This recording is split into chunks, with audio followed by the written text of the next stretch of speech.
Hello and welcome to Beyond the Fold, another episode. I'm Lauren Eisenlohr, Marketing Director for Serendipity Media and West Michigan Woman. And this is our opportunity to go beyond the pages of our magazine, to speak one-on-one with the stars within the pages, and really to tell the story behind the story. So today I'm joined by Mira Jourdan, formerly Christian. Mira graced the cover of our August-September 2019 issue and told an amazing story within it. So very excited to talk to her. She's a board-certified neuropsychologist and a consultant and public speaker, specializing in reducing gender disparity, embracing autism and neurological differences, and LGBTQIA+ issues. Mira, thank you, first of all, for coming and chatting with us once again. Thank you so much. I was really excited to be here. Good. Yes, I read your story and I knew that I had to talk to you again. And I think since we talked to you in the magazine in 2019, there have been some changes in your life, like you got married during that time period. So yeah, and no surprise to anybody, we actually had been together for a long time, and we're definitely one of those couples where it had gotten more and more embarrassing that we hadn't actually gotten married yet. So it was time to do it, and thankfully, just before the pandemic happened. Yes, good. So you could do the wedding that you wanted to without any hiccups. I wouldn't say that, but we got married. Good. Well, I want to dive right into the article in West Michigan Woman and just kind of catch up on some of those pieces and ask you a little bit more about some of the things that were covered. And one of the first things that was addressed in that article was your career shift. So you began in engineering and then did a 180 and flipped to psychology, and now you're a doctor of psychology. So my first question is A, why? And B, what did that feel like? Yeah, so it went surprisingly well.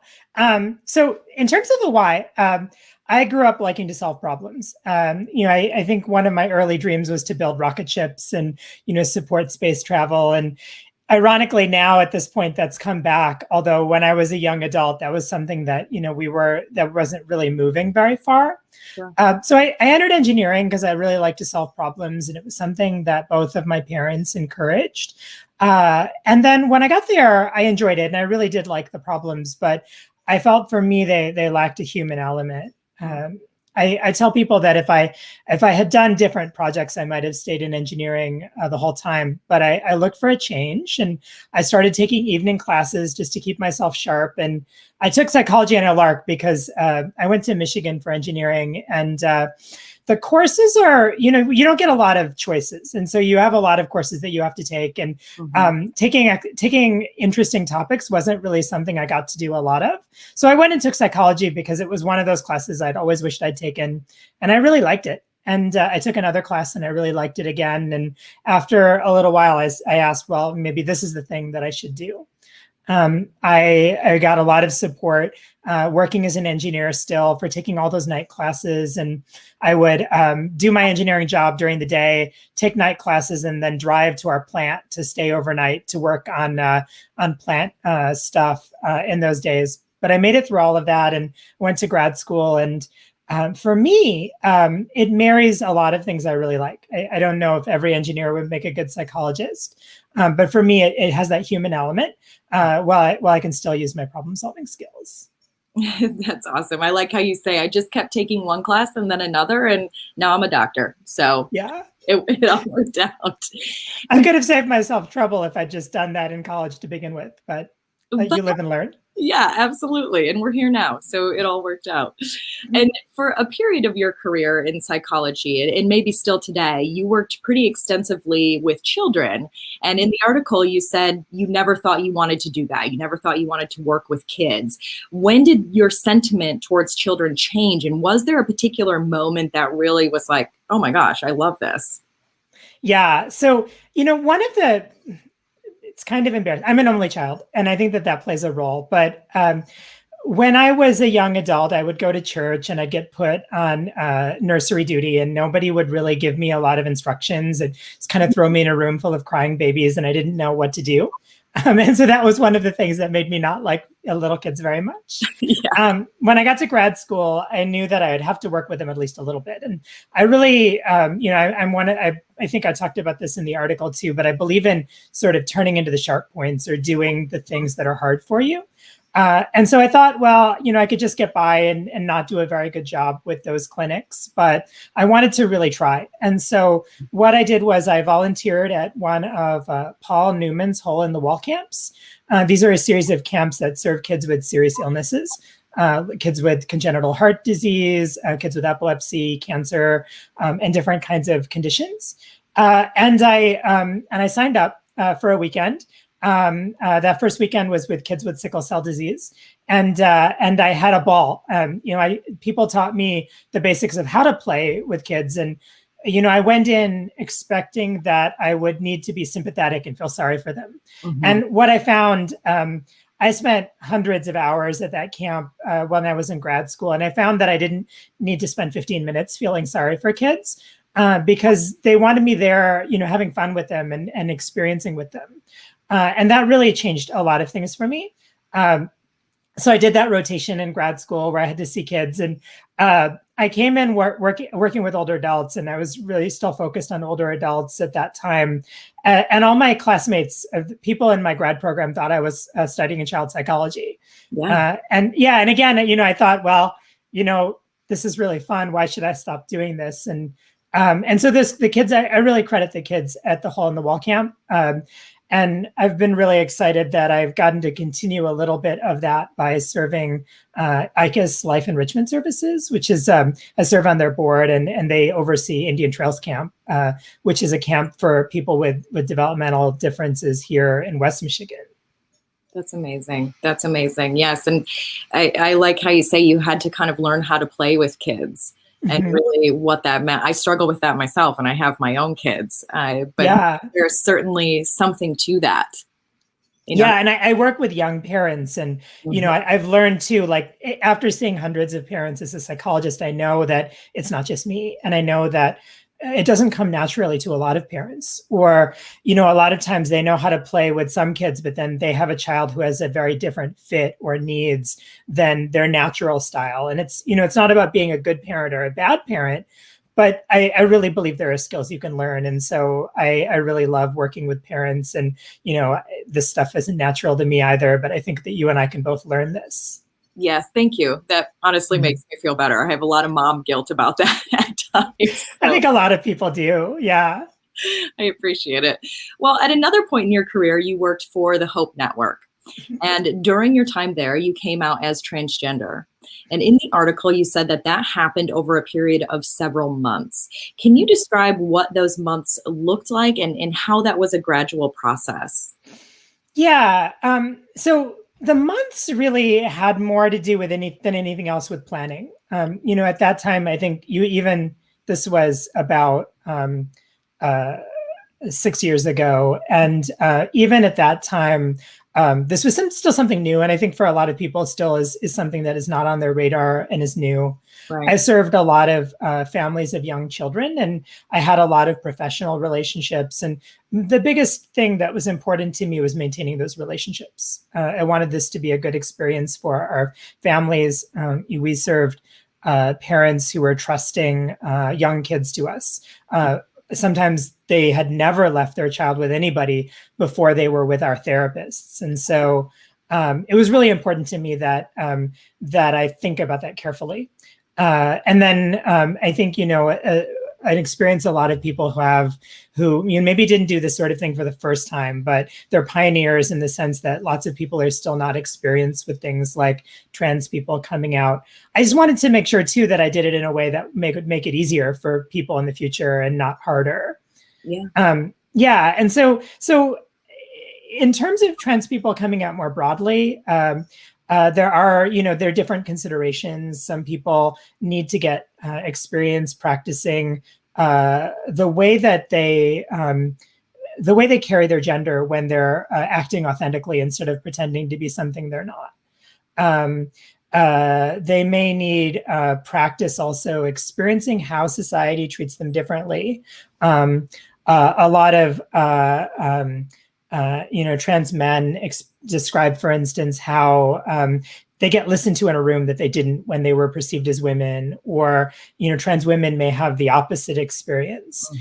So there's that kind of thing with their doctors. For a lot of trans people, things like hormone therapy or surgical procedures or things are also part of that process. And so part of it also is planning all of that. And often, life is complicated enough as a professional, and having family responsibilities and those kinds of things. But then when you add this layer in as well, for a lot of people coming out, that's just a lot to manage. And so that's a factor as well. I have the opportunity I've had for several years to work with a Navy medical center, and haven't gotten to see them since the pandemic physically, but I was actually just online with them on Friday. And a particular example is our service members who come out as trans in the service.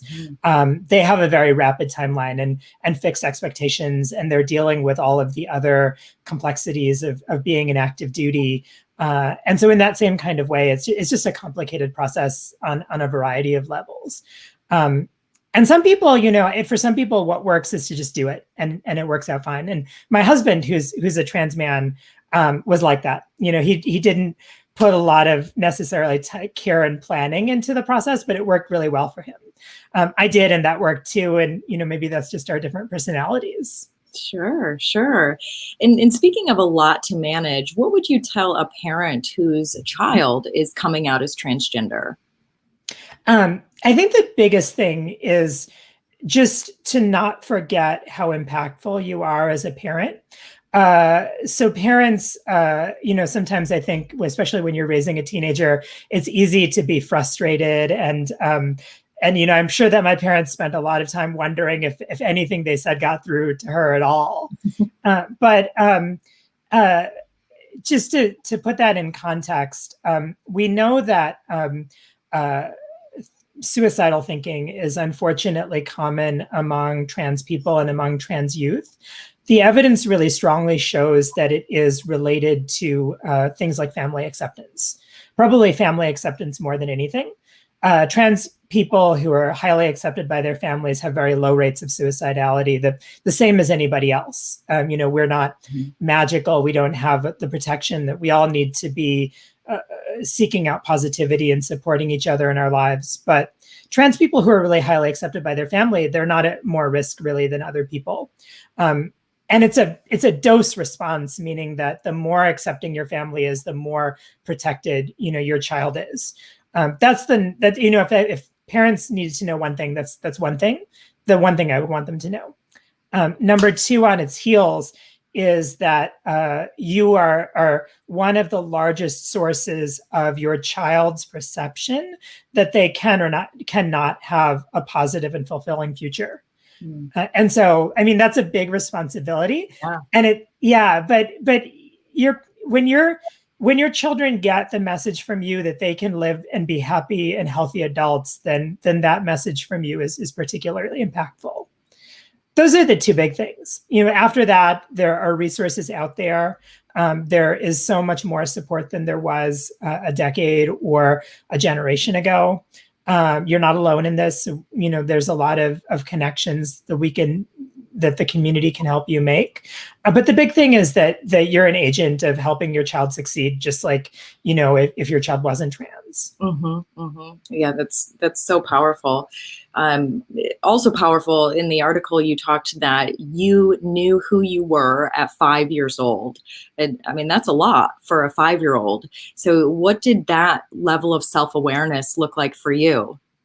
Yeah, not very, because I was 5. Okay. But children, that's about the time when children start understanding gender, and it's a process. And so, when you work with little kids, they don't understand gender perfectly, but they have the idea, I'm a girl and mommy's a girl, or I'm a boy and daddy's a boy, or those kinds of things. They learn that it's important to people. They learn a lot of the expectations. We know that young children begin to understand expectations that are placed on boys and girls. And that's a broad issue that, doesn't just deal with trans people, but we see during elementary school that girls start tuning out of STEM, out of mathematics, because they don't feel like that's something that's important for them. I think Dove did that Run Like a Girl thing a couple of years ago, where they showed also that young girls, don't understand athletics in a gendered way, but then that's something that starts to crop up as they get older. Yeah. But so, at a basic level, I remember understanding what society thought about my gender, and also understanding that it wasn't right. But I didn't understand what that meant. I didn't understand that that was possible. I didn't understand that there was anything that I could say or do about it. I didn't understand any of those things until I was an adult. Right. But you had a feeling. You were starting to take all of those things around you, for sure. Yeah. And it consumed a lot of my thought over the years after that, until I really got to the point where I understood there really are trans people. They do come out successfully. Some of them are professionals. I didn't understand those things until I was in my 20s. And because in those days, there weren't any role models of trans kids. And, that's very different today. But I think that that's a big part of it. Yeah, absolutely. And gender roles in general, like you said, my son, I can tell he's picking up things even at daycare of what toys are boy toys, or only girls wear these things in their hair, and all of these things. So I always try to have a very broad conversation with him about just people, and you can do what feels good to you. And and I wonder, my kids right now are 4 and almost 2. Do you think that by the time they're in high school, so 15 plus years from now, that they will even think twice about a transgender peer or someone who is gay? Or will we be hopefully completely normalized by then, and it won't be an issue? I don't know. Or do you think we're still a long ways off from that? I don't know. I mean, I think if you asked me 10 years ago, I would say we're a long ways off, and today feels very different. We're not there yet. But I think that today's youth, even looking at Gen Z, like the teenagers and young adults, they've grown up exposed to people with gender differences, people with diversity of sexual orientation, and that's just normal for them. Much like in my work with autism, many of these youth have grown up knowing autistic people, and that's something that was normal for them too, and something that I needed exposure to, because it was not something that people really talked about when I was a kid. And so I think that society does a lot of taking 2 steps forward and 1 back, and it's hard to predict the future. But I also think that the one of the really important reasons that LGBTQ people come out in public these days, youth as well as adults, is to make things easier for the future. And you see lots of stories of like young actors and actresses and young people coming out, not because they need support necessarily, but because they want to use their platform to advocate for others. And I think that that's going to make a difference. Yes, absolutely. Me too. And I'm so happy. And I know you present on these topics and a variety of other things nationally, probably a lot virtually in the last year or so. But what is your favorite topic to present on? I mean, you're so knowledgeable on such a in such a vast way. So what do you like to talk about? Yeah, I definitely have my things I like to talk about. I always love, talking about helping autistic people succeed. I really fell in love with that community when I started working with them. And I still, I get a chance to work with their kids and families every week, pretty much. And so I actually was talking to the Navy about that on Friday, and I just really love those opportunities. I don't think we get that language perfect either. But I love, just changing the tone of the conversation and talking about how much better society can be when we empower autistic youth and adults, and when we really believe in them and support them. And what is one of your proudest moments in working with autistic youth? Well, one little story I'll share is years ago we had a family, and I Dad was kind of hard to read, honestly, and I wasn't sure if he was seeing how much did he think like this what we were doing for his kid was helpful. And then we were talking and he choked up and he said that his son had never he wasn't sure his son would ever tell a joke. And his son had told a joke and it had really gave him hope and made him believe in his son. And I think that it goes back to what we were talking about a few minutes ago, that my parents had their idea of who I would be. And I think it's natural for parents to think about who their kids may be. And we're not always right. We don't get the finer points right. And sometimes we have our heart set on throwing the football with our child, and that's just not, their thing. Or the thing that was really, that was a big deal for us when we were young is not, on their radar. But I think that those kinds of moments when parents connect with their children, that's really magical for me.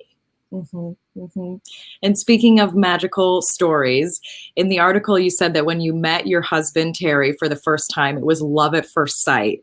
And I want to know what that means, because I cannot say that for myself with my husband. Yeah. So what was that like? Well, it really was like a fairy tale. I got invited to have a drink at a bar downtown. It was January and it was really, really cold. And I almost didn't go because it was so cold. And the bar had a fire escape that you could go in the back way. And so I went up that way, and Terry happened to be at the door, and he opened the door and our eyes met. And I had to get to know him, and I got him to come over and say hi to my friends. I wormed my way into his pool game. And we started talking and connected after that. And it was just meant to be. Yeah. So you dated for several years then, as you were. We got engaged the summer after we met, and then we were engaged for several years. You're like, this is just working. So yeah. No, literally, we were too busy having fun to plan a wedding. And you had asked if I'd gotten the wedding, and so ironically, we got married in front of our Christmas tree, our artificial Christmas tree in our living room, because we had reached a point that we just, everybody knew we loved each other. We needed to get married. We had gone several years without planning a wedding. We had two close friends there with us. A friend who is a pastor officiated the ceremony. And it was not, what I thought about, but it was what I needed. Good. Oh, I love that story. I love that. Well, I want to end this interview just with really your broad perspective on where we are as a country, from both an equal rights, full acceptance, mental health. I feel like at times, sometimes I'm listening to the news or I'm reading articles and I really feel like we're making strides forward, we're getting somewhere. But then at the same time, something will happen and I'm thinking, we're two steps backwards. So from your perspective, where are we as a country? And then also, does your perspective change when you're talking about West Michigan specifically? I think that we managed to be all those things, like the good and the bad. Yeah. What I've been reflecting on recently is that I think through the pandemic, obviously we've all lost our connections. We've even, interacting with people without masks seems very strange. And there's a lot that we have to sort of relearn. And I think that one of the things maybe that during the pandemic, I think many people were heroes and many people did really amazing things, and people found new ways to express kindness and caring for each other. But I think that was an area where we really struggled because we were all under so much stress. We still, are all under so much stress. And we need, the thing I think that we need to do is to practice, again, the art of being kind to each other. As I really hope that as it becomes more possible to do things in person, that one of the things we all invest in are things like getting to know our neighbors. having block parties is something that my neighborhood in Alger Heights here in Grand Rapids used to do, and we haven't been able to do it recently. But I think that those things are really powerful. Are when we're not in Grand Rapids, we're in New Buffalo, and we've gotten to know our neighbors there, and it's been really wonderful to get to know them and to really become part of that community as well. So I think that we are the good and the bad, but I think that where we have this opportunity is to get back to, if we have a national conversation, it should be about being kind to each other again, and just interacting with each other again. Mm-hmm. And it could start with something as simple as going over to your neighbor's house, having a drink in the driveway. That's what my neighbors do. Yeah, no, I think that, our neighbors who've become very good friends, literally started with Budweiser's on the porch. Yes, exactly. Bringing America back together. That's right. Yeah. So what's next for you, Mira? What's coming up? Oh, I don't know. So, I one thing I've been working on, I've been part of a group of people who've been working to change the Elliott-Larsen Civil Rights Act, which is our state act that provides non-discrimination protections. We gathered more than 400,000 signatures during the pandemic, which was not easy. And we're not quite sure that that's with the state right now, and we're still hoping that we can bring enough people together to what we really want to see is for this to be written into law through the legislature. And so fairandequalmichigan.org, you can check us out. We want the legislature to do this because we really believe that this shouldn't be a partisan issue, that this shouldn't be something that one side forces on another side. We really want everybody to buy into this. We think that it'll make Michigan better as a state. There was just a story in the news a couple days ago about a Michigan State police officer talking about their experience coming out and just the need for people to be treated with dignity and respect and have a chance to succeed no matter who they are. So that's one thing that I'm working on. I'm still, I've been in business, private practice and business for myself for a few years now, and I still don't know where that's going. I got a chance to participate in a company that is doing some innovative stuff in personal health. And so I'm hoping maybe I can do something cool in that area. But yeah, other than that, I, like everybody else, I'm just hoping that this summer I actually get out there, get back to running, get back to being on the water and all of those kinds of things. Yes, absolutely. Absolutely. Exciting things. And thank you so much for all that you do and for talking to us again. So insightful, so wonderful to catch up with you. Thank you, Mira. Thank you so much. This was so much fun. And everybody who's watching and listening, if you want to learn more about Mira, you can, of course, go back and read the article that we did. You can check out our covers on westmichiganwoman.com.